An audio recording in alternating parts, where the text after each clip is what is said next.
esta es mi Biblia, la palabra de Dios. Yo soy lo que mi Biblia dice que soy. Yo tengo lo que mi Biblia dice que tengo. Y yo puedo hacer todo lo que mi Biblia dice que puedo hacer. Hoy la leeré, la escucharé. Y la semilla incorruptible de la palabra de Dios transformará mi vida para siempre. Y los que lo creen dicen, gloria a Dios. Abra su Biblia en la carta del apóstol Pablo a los Efesios, capítulo número 3. Efesios capítulo número 3.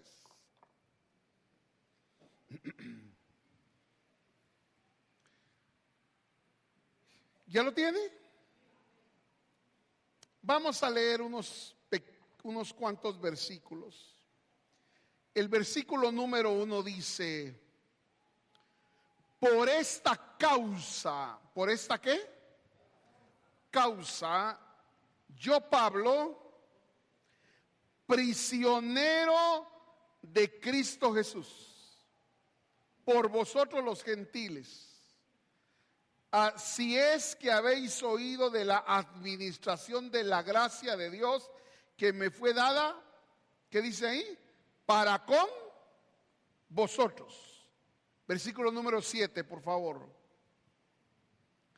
Del cual yo fui hecho ministro por el don de la gracia de Dios que me ha sido dado según la operación de su poder. Hoy, 31 de mayo, estamos terminando una serie que nos ha llevado los últimos 2 meses. Legado que permanece, el diseño de Dios para discipular generaciones. Yo quiero contarle a usted que somos muy intencionales en colocarle el título a las series. Y de todos es conocido que en esta casa predicamos por series. Existe una intención en poder preparar los contenidos de las series. Nosotros creemos en el ejercicio del Espíritu Santo, que es el que revela la verdad. Pero para mí, la responsabilidad de edificar a los santos, que son cada uno de ustedes, no es una responsabilidad pequeña, es una responsabilidad seria. Por lo tanto, trazamos con cuidado el contenido de la palabra que predicamos los domingos y que predicamos y que enseñamos los días jueves. Esta serie, Legado que permanece, obedece a una necesidad. Obedece a la necesidad de cobrar conciencia de la responsabilidad que los padres de familia tenemos en poder dejar un legado. De hecho, cada padre y cada madre de familia, intencionalmente o sin intención, deja un legado. Positivo o negativo, pero lo deja. Ahora, si estamos conscientes de que como padres de familia dejamos un legado y hemos sido iluminados por la gracia de Dios y hemos venido al entendimiento de la vida en Cristo, debiéramos ser intencionales en poder preparar ese legado que vamos a dejar. Y esto no tiene que ver única y exclusivamente con quienes hoy ya son padres, sino a aquellos que hoy aún no lo son, pero que son padres y madres en potencia. Ahora, el legado que permanece, si yo quiero dejar un legado que permanece en el buen sentido de la palabra, en el sentido positivo de las cosas,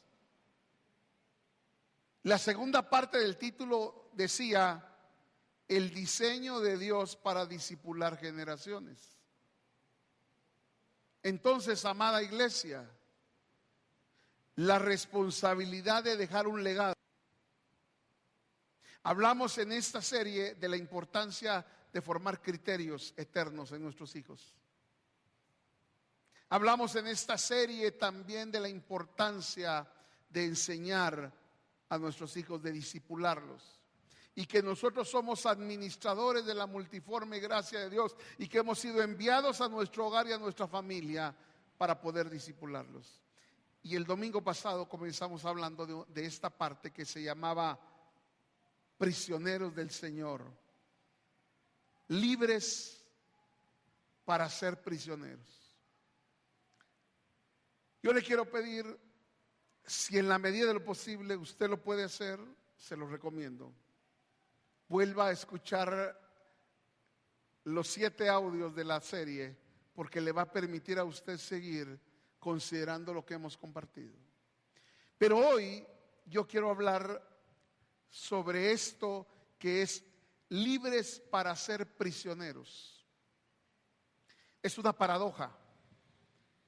De acuerdo al sistema de pensamiento posmoderno y humanista que hoy invade nuestro entorno, es un contrasentido pensar que somos libres para volvernos prisioneros. Es un contrasentido. Ahora, yo quiero esta mañana profundizar en estos temas importantes. Hermanos amados, el pensamiento humanista y posmoderno que gobierna nuestra sociedad abroga, trabaja y promueve que el hombre debe buscar y alcanzar su libertad absoluta, su autonomía absoluta, que el hombre tenga la capacidad de tener gobierno, autoridad y dominio sobre su tiempo, sobre su talento, sobre su tesoro. Que el hombre, y cuando me refiero al hombre me refiero al género humano, tenga libertad y autonomía absoluta de su tiempo, de sus decisiones y de sus posesiones. Y que la felicidad se alcanza y se obtiene en la medida de que somos más libres de hacer lo que se nos pegue la regalada gana. Ese es un pensamiento humanista y posmoderno. Y lamentablemente la religión está siendo permeada, y cuando digo permeada es que está siendo afectada por este tipo de pensamiento. Es decir, no se predica. Mire, hoy se hacen congresos que le ponen nombres bonitos. Congreso Apostólico y Profético Embajadores de Cristo. Congreso Apostólico y Profético Los Victoriosos de Cristo. Pero jamás va a oír usted un congreso apostólico y profético que diga prisioneros de Cristo. ¿Por qué será? Porque el pensamiento posmoderno nos lleva a buscar la libertad y autonomía absoluta. El problema está que aún en el mundo eso no existe. Porque aquellos que dicen ser libres absolutos son esclavos de una serie de vicios, de situaciones que encadenan su alma. Porque aquel que promueve la libertad absoluta en tiempo, en decisiones y en posesiones es esclavo de una adicción. O se vuelve esclavo de las drogas, o se vuelve esclavo del sexo, o se vuelve esclavo de la aprobación, o se vuelve esclavo de cualquier cosa, pero no son libres. Pero en Cristo, que es lo que a nosotros nos compete conocer,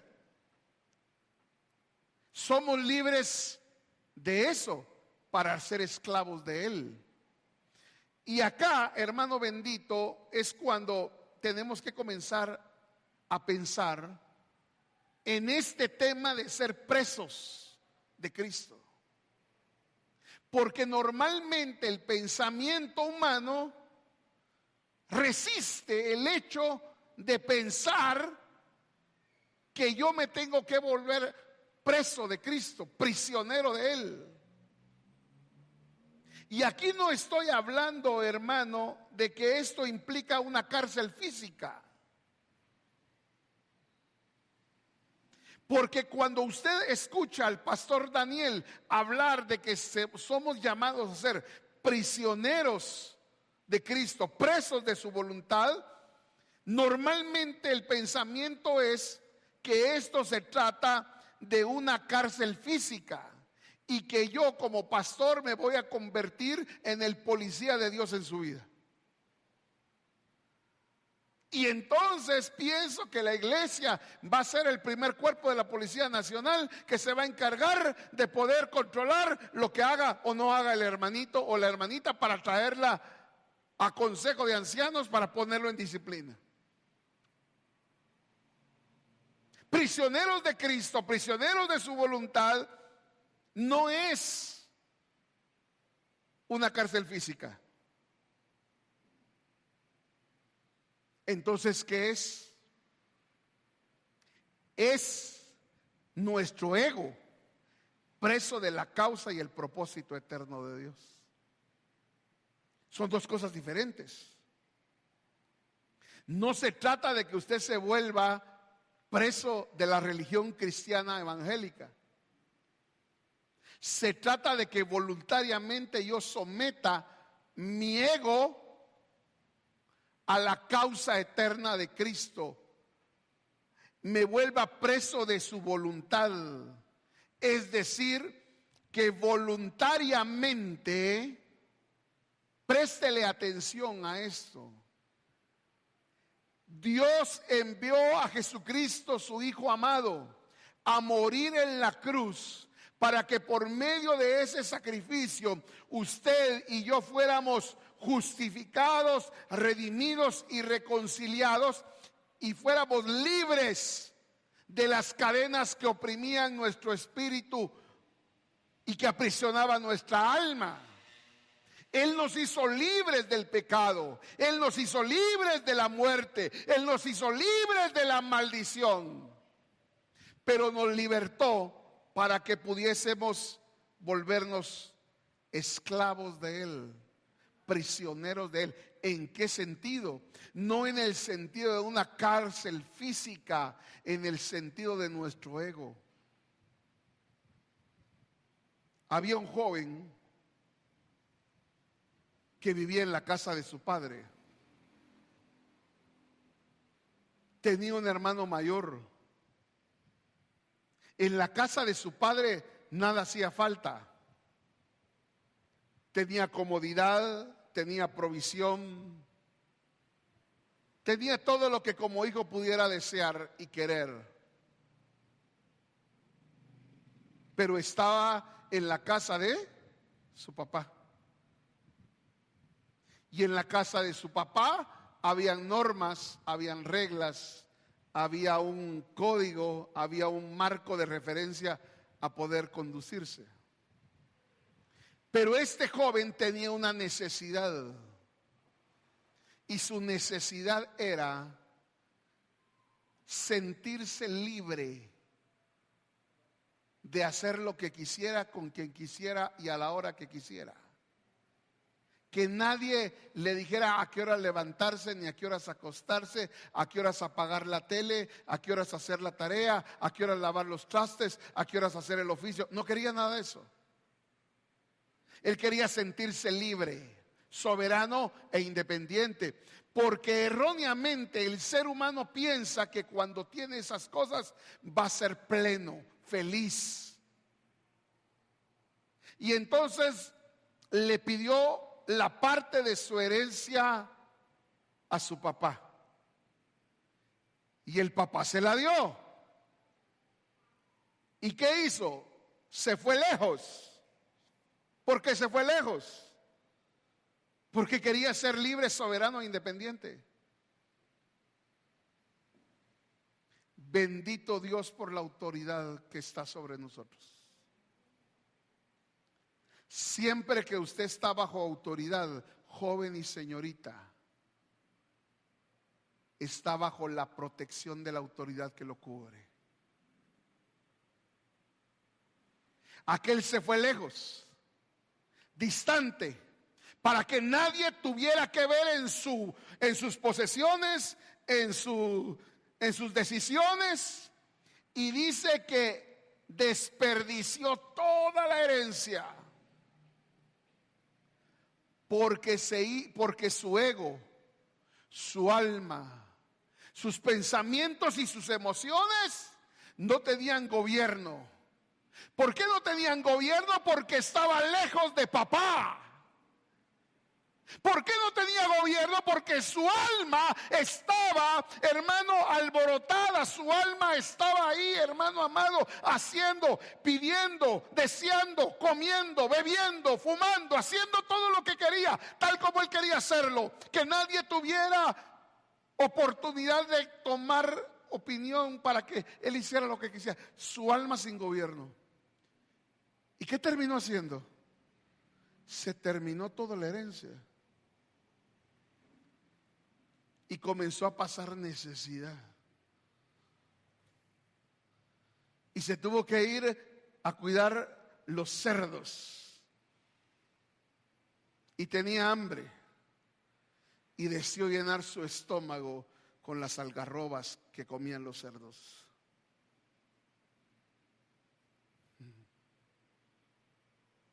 ¿Qué lo llevó al chiquero, a la posilga, a la desgracia? ¿Qué lo llevó? El deseo de libertad, de autonomía. Eso lo llevó ahí. Su ego estaba en pleno gobierno.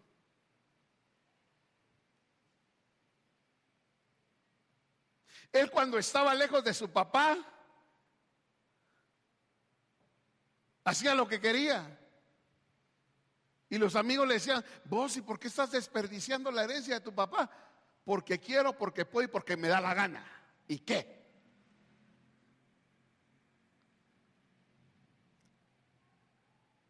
Y estando en la bajeza más grande que pudo haber llegado, volvió en sí. Y dijo: en la casa de mi padre hay provisión. En la casa de mi padre, los jornaleros incluso, los esclavos incluso tienen que comer. Volveré a mi padre, le diré que he pecado contra él y contra el cielo, y le diré que me haga como uno de sus esclavos, de sus sirvientes. Porque sus sirvientes, esos esclavos, han puesto su alma y su ego bajo autoridad del Padre, y por eso tienen provisión ilimitada. Volveré a mi padre y me someteré a la autoridad de papá. Porque ya comprobé que esta alma no me está llevando a nada. Esta alma me está esclavizando. Esta alma me está destruyendo. Necesito meter mi alma bajo autoridad. Y volvió a la casa de su padre, esperando ser tratado como uno de sus jornaleros. Y el papá lo vio de lejos y lo recibió.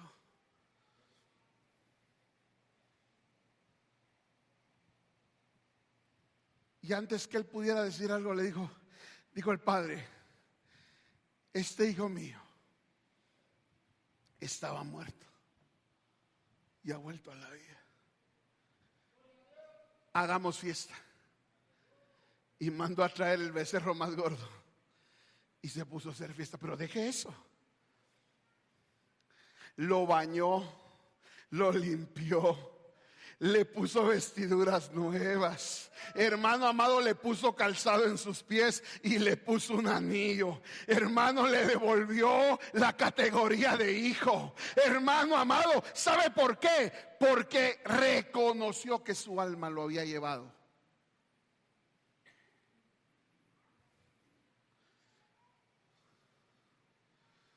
Por alguna razón que yo no sé y yo no entiendo por qué. Pero si yo algo aprendí en mi vida, es a estar bajo autoridad. Y siempre que me he puesto bajo autoridad, siempre Dios ha obrado su bendición. Tenga cuidado de no estar bajo autoridad.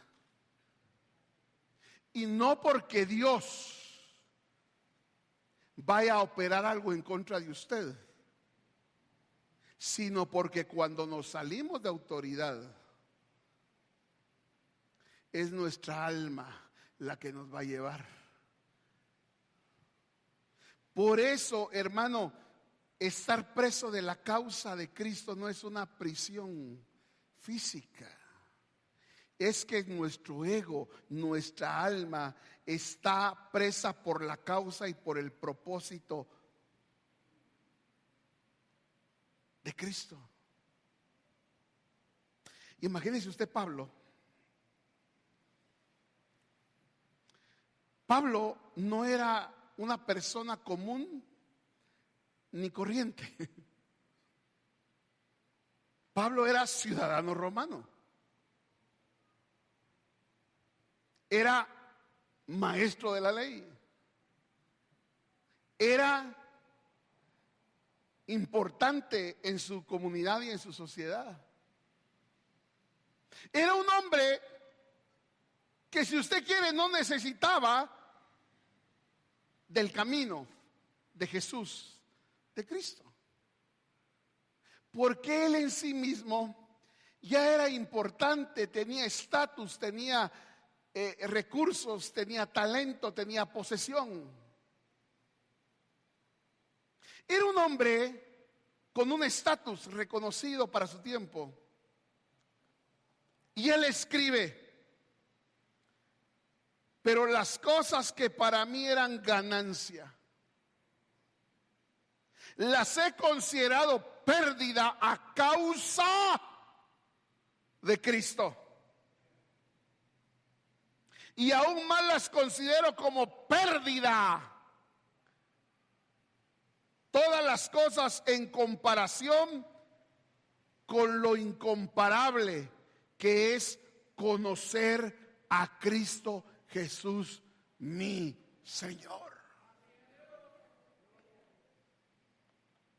Hermano Escabalón, cuando Pablo dice: y todas estas cosas las considero pérdida, la palabra ahí era escubalón, que significa excremento. Las versiones, hermano, y el español suavizan la interpretación. Pero Pablo está diciendo: soy fariseo de fariseos. Pablo dice: circuncidado al 8º día. Pablo dice: en cuanto a la ley irreprensible. Pablo dice: soy importante, pero todo esto lo considero por basura comparado con lo que es el conocimiento de nuestro Señor Jesucristo. Yo quiero que el que tenga oídos oiga lo que el ángel dice a la iglesia del Señor. ¿Sabe qué es lo que pasa? Es que estamos demasiado preocupados en construir nuestros imperios personales, de buscar la fama y la fortuna. Estamos demasiado preocupados, hermano, en edificar algo que nos dé réditos, que sea rentable para nosotros. Y en esa búsqueda de la vida la estamos perdiendo. Porque es necesario, hermano, y yo no le estoy diciendo que renuncie a sus sueños, a su profesión, o que renuncie a su empresa. No, hermano, es que hoy vamos a calibrar lo que eso representa en el momento exacto para su vida. Lo que yo estoy diciendo, hermano, es que hay una iglesia que viene a la iglesia buscando a cambio de recibir algo. Y esta mañana yo lo digo con todo respeto, y como usted recibió la clase del jueves, con toda bondad se lo voy a decir esta mañana, hermano. Es que necesitamos dejar de ser tibios en lo que hacemos. Porque lamentablemente el mundo y la oscuridad ha avanzado de tal manera, porque hay una iglesia que buscó a Dios como cajero automático. Hay una iglesia que está más, hermano, enfocada en ver qué Dios le da que en qué hace él por Dios. Hay una iglesia, hermano amado, que está considerando lo que para Pablo era basura, para muchos predicadores hoy se ha vuelto, hermano, su sentido de orgullo. Pero estoy confiando en que Dios está levantando edificadores y iglesias, hermano, centradas en la verdad de Cristo, en que puedan decir: todo lo he considerado basura por el conocimiento de Cristo. Y esto no se trata de que usted sea servidor o predicador, se trata de que usted es un hombre y una mujer que ha conocido a Cristo y que necesita meterse de cabeza para llevar adelante el propósito eterno que tiene que ver con su vida, matrimonio y familia, hermano. Estoy creyendo que esta casa se está edificando en la roca eterna de Cristo Jesús. Si le va a dar palmas, dele palmas al Señor.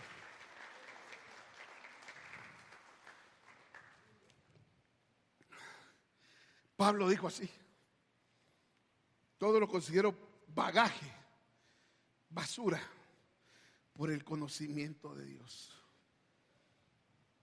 Pablo dice: por esta causa. ¿Por cuál causa? Oh rey Agripa, le dijo Pablo al tribunal que lo estaba juzgando, no puedo ser rebelde a la visión celestial. ¿Sabe qué es lo que pasa? Lamentablemente, cuanta más libertad almática tengamos para hacer lo que queremos según nuestra realidad temporal, más ciegos estaremos a la realidad de Dios.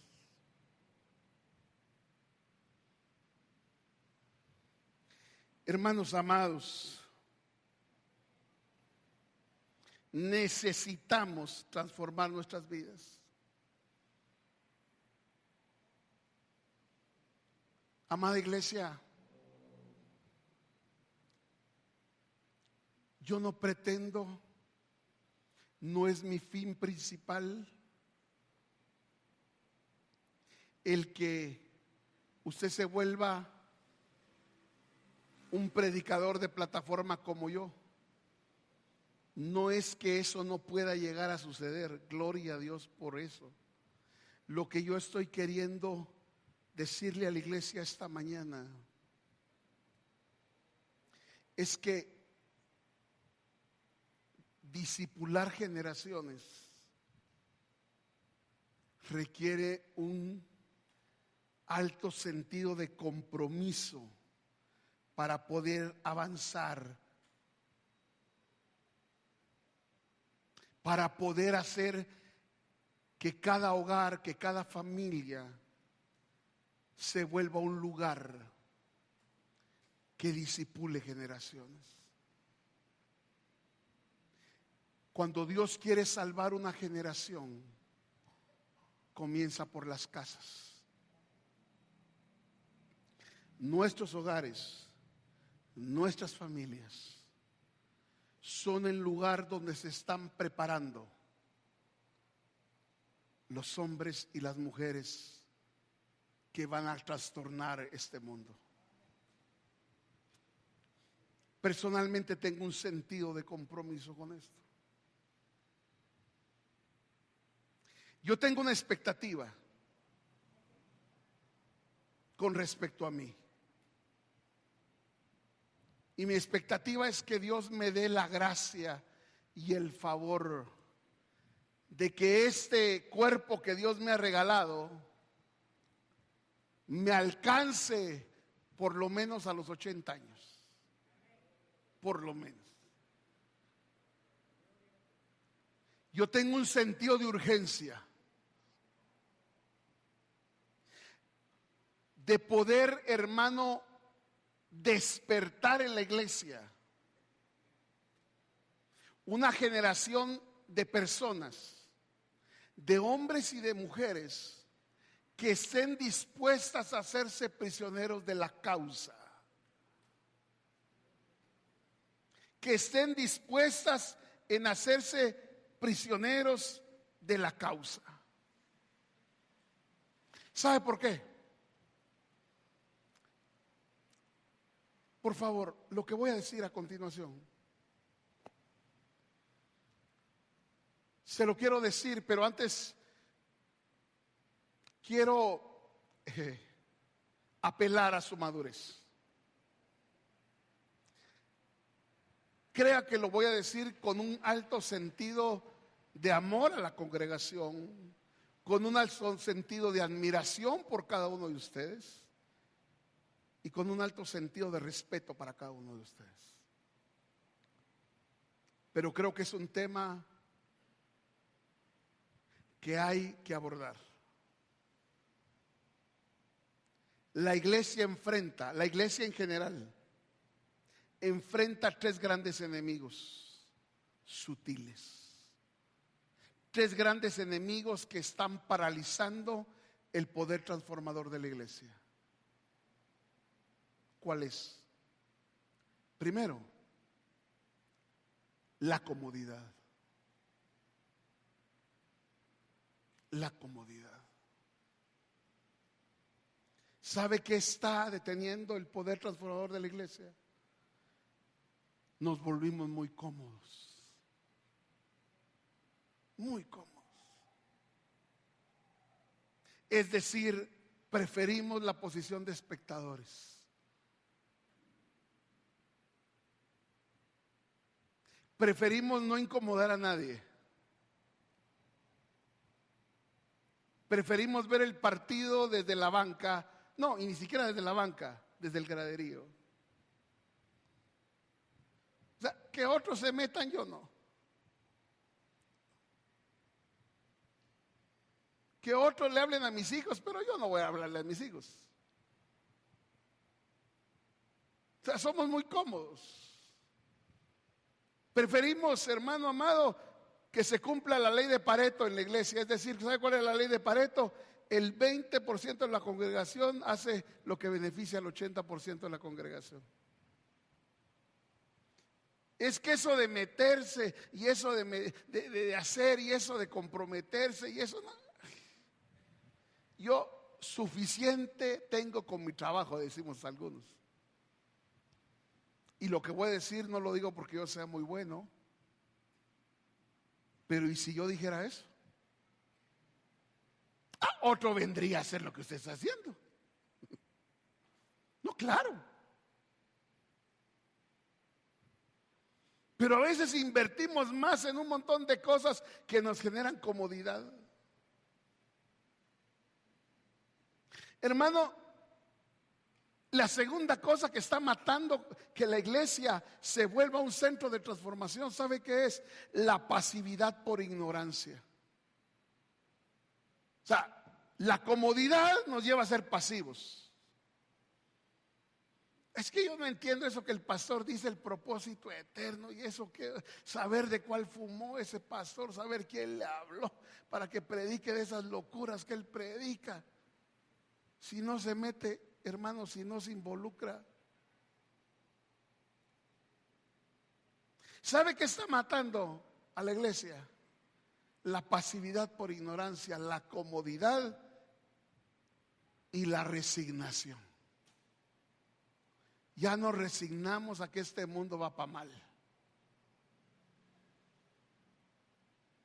Hermano, esos enemigos nos atacan cuando no entendemos qué es el evangelio. Hermano bendito, toda nuestra vida familiar, profesional, personal, hermano, debe configurarse sobre el entendimiento que tengamos del propósito eterno de Dios. ¿Sabe cuál es el propósito eterno? Mire, el propósito eterno tiene que ver con el misterio de Dios y el misterio de Cristo. El misterio de Dios es Cristo. El misterio de Cristo es la iglesia. ¿Y cuál es el misterio de la iglesia? Manifestar la vida de Cristo que portamos. Esto no tiene que ver con plataforma. Esto no tiene que ver con el ministerio que canta o el ministerio que sirve. Esto tiene que ver con una vida. En Él estaba la vida. En Él estaba la vida, hermano. Necesitamos venir al entendimiento claro, hermano amado, que para poder ser parte de la iglesia no podemos solamente meter el dedo, hermano amado, tibiamente, hermano, para ver que tal vez yo medio me mojo. Hermano, necesitamos, hermano, que usted, hermano, se comprometa con su propia vida, con la vida eterna que puede tocar a sus hijos, y que se meta de cabeza. No le estoy diciendo que se vuelva predicador, le estoy diciendo que se vuelva un agente de transformación, que manifieste a Cristo en todo lugar donde está.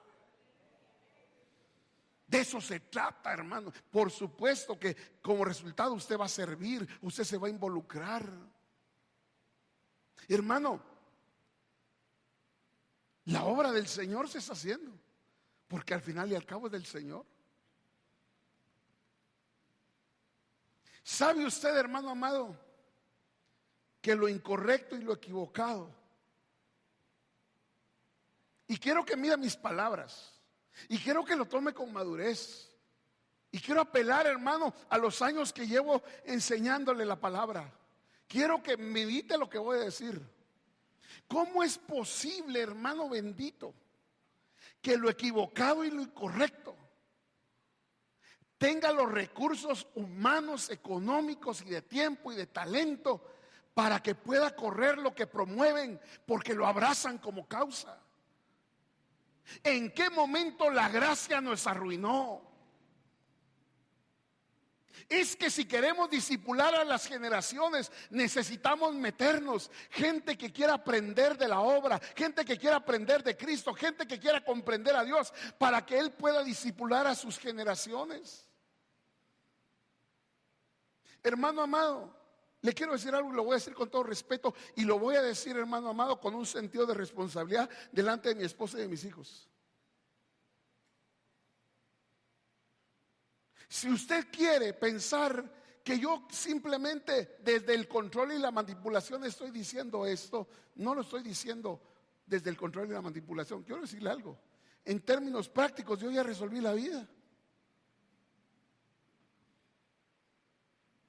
En términos prácticos, hermano, este mes que viene en junio, mi último hijo se está graduando de la universidad. Yo ya lo resolví. Yo ya podría terminar aquí y decirles, hermano, ay, nos vemos, mucho gusto. Me voy de retiro, me voy de vacaciones, ya prediqué el evangelio mucho. Ya lo que tenía que hacer, yo ya salvé a mi familia, ya hice de mis hijos lo que tenía que hacer, ay, nos vemos, mucho gusto. Yo podría hacer eso, hermano. Mire, ser prisionero de Cristo es entender, hermano amado. Mire, lo que voy a decir lo digo desde el respeto, desde el aprecio y de Cristo, hermano, que estoy convencido que fue el que me llamó. Pero yo no estoy acá por causa del dinero que el ministerio me pueda dar. Estoy acá parado porque un día, hermano bendito, Lucas 15 se hizo vida para mí. Porque yo era ese pródigo, hermano, que un día regresó a la casa del Padre, hermano. Y yo dije, Él me ha dado la vida y voy a invertir mi vida en lo que sea necesario. ¿Sabe usted, hermano bendito y amado, que no podemos seguir siendo tibios? Mire cómo el mundo abraza sus causas. Mire cómo el mundo abraza sus causas. Se gastan ellos, gastan sus recursos, gastan su tiempo, se meten, hermano, hacen, vuelven y hacen, hermano, porque su causa avance. ¿Y los hijos de Dios?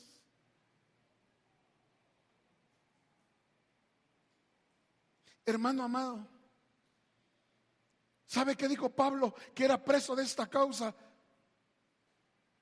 Dios le dijo, ¿te quieres venir ya, Pablito? te llevo de una vez, venite. Y Pablo dice, pues sería bueno irme. Bueno, me voy al tercer cielo, ya lo vi. Pero por amor a la causa.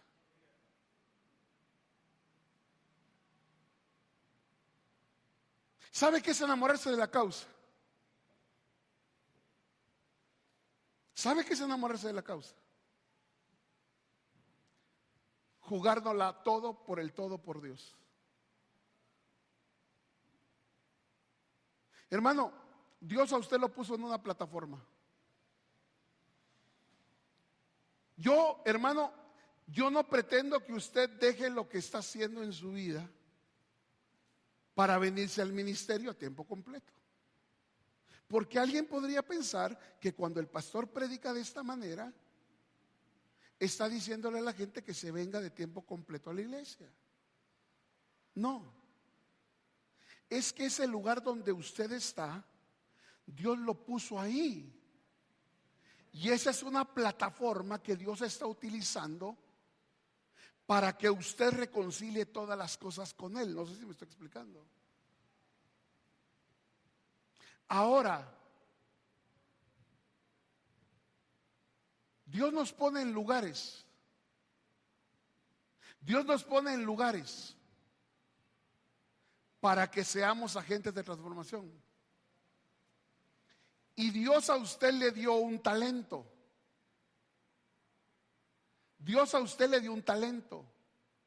Y por medio de ese talento usted se ha vuelto productivo.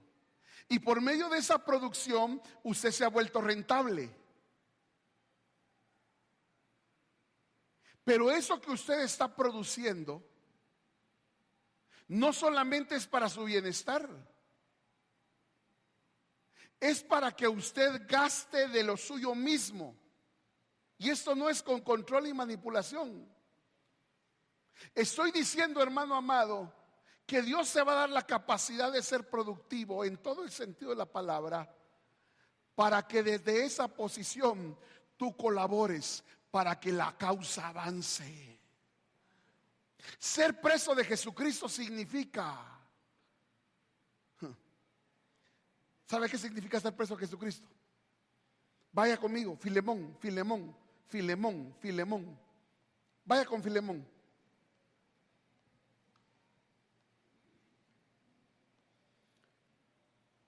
¿Cuántos tienen a Filemón ya? ¿Ya lo tienen? ¿Cuántos tienen a Filemón? Filemón, ¿ya lo tiene? Levánteme la mano si ya tienen Filemón. Filemón. Pablo. Mire otra vez. ¿Pablo qué? Prisionero de Cristo Jesús. Y el hermano Timoteo. A ti, querido Filemón, compañero de trabajo. A la hermana Apia y Arquipo, nuestro compañero de lucha, y a la iglesia que se reúne en tu casa. Que Dios nuestro Padre y el Señor Jesucristo les conceda gracia y paz. Siempre doy gracias a Dios al recordarme en mis oraciones, porque tengo noticias de tu amor por el Señor Jesús y de tu fidelidad hacia todos los creyentes. Te pido y pido a Dios que el compañerismo que brota de tu fe sea eficaz por la causa de Cristo, mediante el reconocimiento de todo lo bueno que compartimos. Hermano, tu amor me ha alegrado y animado mucho, porque has reconfortado el corazón de los creyentes. Por eso, aunque en Cristo tengo la franqueza suficiente para ordenarte lo que debes hacer, verso 9, ¿qué dice?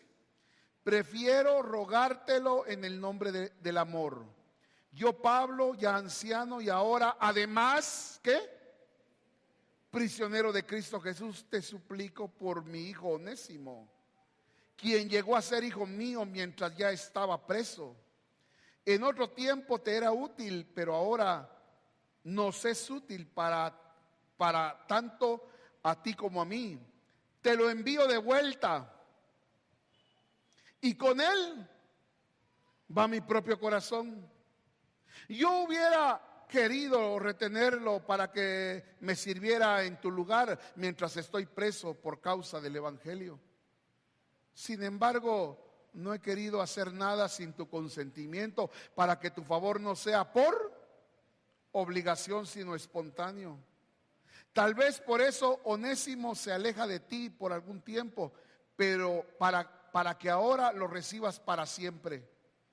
Ya no como esclavo, sino como algo mejor. Como un hermano querido, muy especial para mí, pero mucho más para ti, como persona y como hermano en el Señor. De modo que si me tienes por compañero, recíbelo como a mí mismo. Si te ha perjudicado o te debe algo, ¿qué dice Pablo? Cárgalo a mi cuenta. Yo, Pablo, lo escribo de mi puño y letra, te lo pagaré, por no decirte que tú mismo me debes lo que eres. Sí, hermano, que reciba yo de ti algún beneficio en el Señor, reconforta mi corazón en Cristo. Te escribo confiado en tu obediencia, seguro de que harás aún más lo que te pido. Además de eso, prepararé alojamiento, porque espero que Dios les conceda el tenerme otra vez con ustedes en respuesta de sus oraciones. Te manda saludes Epafras, mi compañero de cárcel en Cristo Jesús, y también Marcos, Aristarco, Demas, Lucas, mis compañeros de trabajo. Que la gracia del Señor Jesucristo sea con su espíritu. Quiero que usted considere lo que le voy a decir. Pablo, Filemón y Onésimo. Filemón tenía un esclavo que se llamaba Onésimo. Y Onésimo se escapó. Lo agarró ICE y se lo llevó preso. ¿Y a quién se encontró en la cárcel? A Pablo. Y Pablo lo discipuló y después se lo manda a Filemón. Y Pablo, pudiendo hacer uso de su fuerza, autoridad apostólica, le dice: no te lo ordeno, pero te lo sugiero. Recibe a Onésimo, no como tu esclavo, sino como tu hermano. Y mire lo que hace un preso por causa de Cristo. Y si te debe algo, ponémelo en la cuenta, yo lo pago. Mire, Pablo nos está enseñando a ser esclavos de la causa.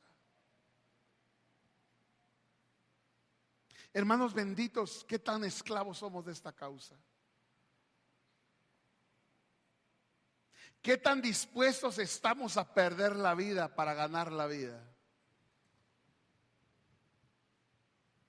¿Estamos desde la comodidad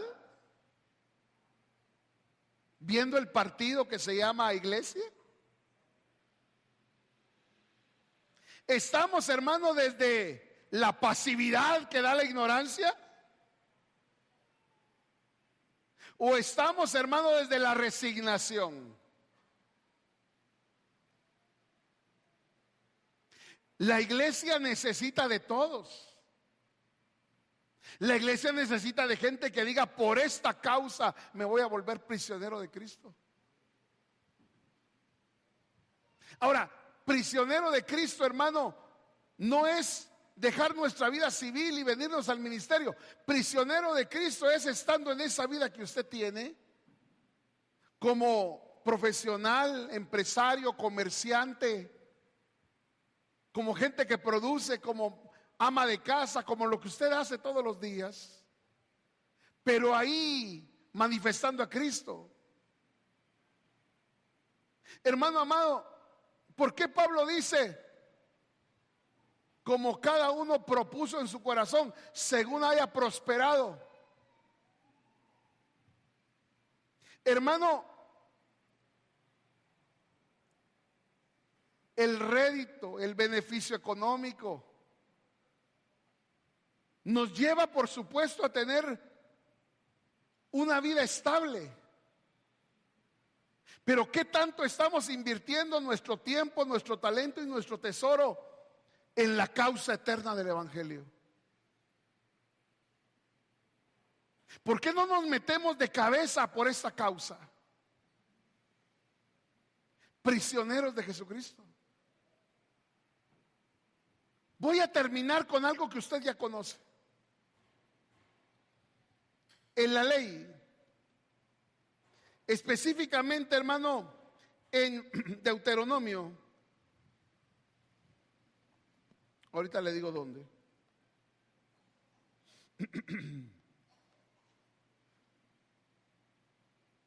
Disculpe que se me... Bueno, Deuteronomio 15.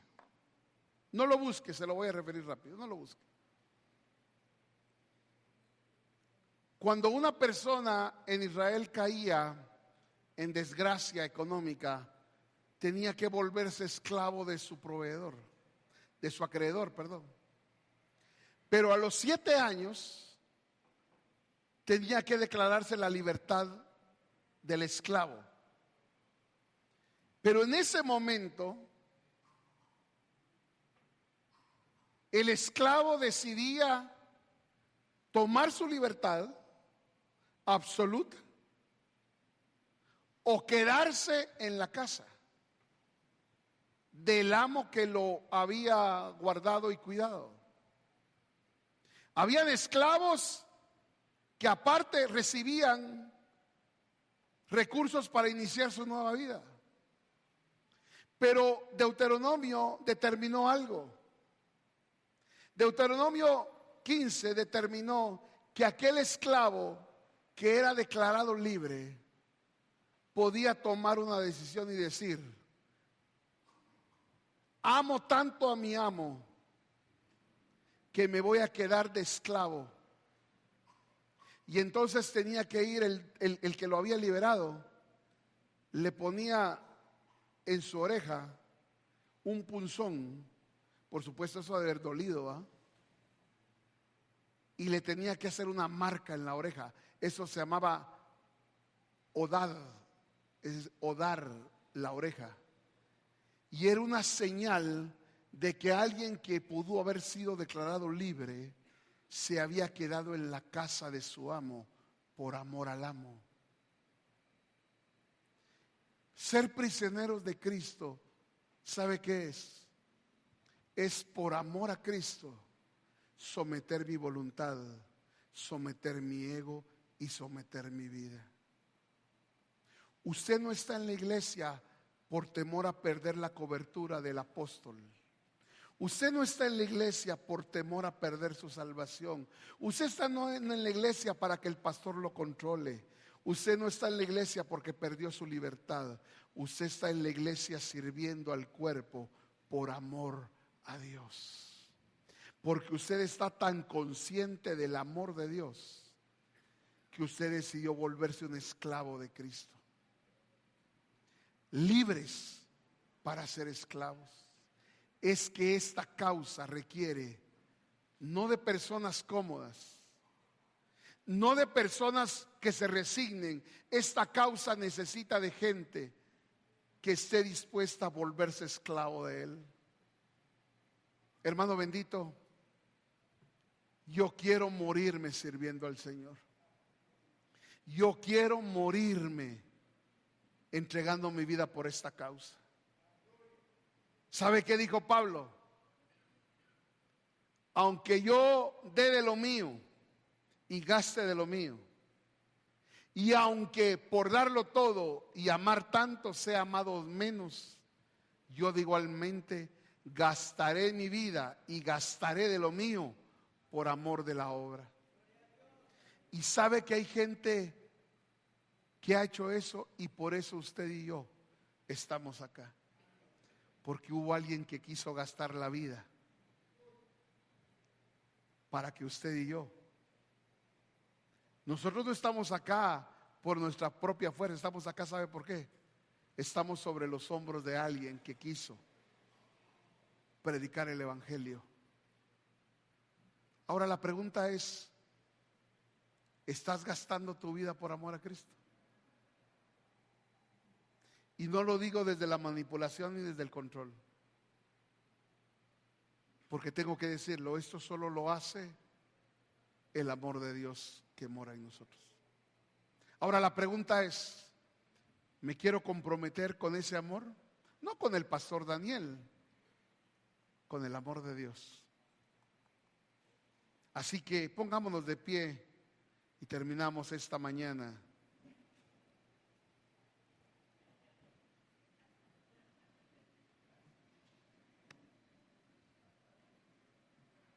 Quiero pedirle que ahí donde usted está, nos tomemos un momento y un tiempo en silencio.